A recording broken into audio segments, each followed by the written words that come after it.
कामाचा माणूस आहे. तुझा काय अनुभव आहे? होय, कामं केल्यात, गावाची कामं केल्याशिवाय माणसांचा विश्वास असतो ना. बर, काय कामं इथल्या गावातली काय कामं? आता गावाला आपलं स्वच्छता अभियान केले, हां रस्त्याची कामं केली आहेत, हां थेट पाईपलाईन केली सगळ्या हां कुटुंबाने हां कामं केले. सरपंच इथनं मागे जी काम झालं ती तिने या 2 वर्षात केले केल्यात. होय. आता ते जिल्हा परिषदला उभारले आहेत.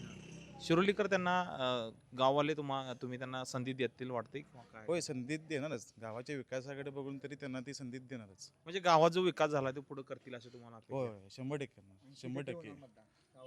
गावात किती टक्के होणार? 80% मतदान होणार. कसं काय 100% कॅल्क्युलेशन कसं काढलं? कसं आहे तसं कारण त्यांचे संवाद सगळ्यांनी हरिजन सगळं म्हणा मागासवर्गीय सगळ्यांचा संग संपर्क चांगला आहे. सगळ्यांसंग कनेक्ट आहे. हाय हाय त्यात आबाईंचा पण सहवास सगळ्यांच्याबरोबर चांगलाच आहे, त्यामुळे म्हणजे एकंदरीत सगळ्यांच्यात मिळून मिसळून असतात हे. होय होय.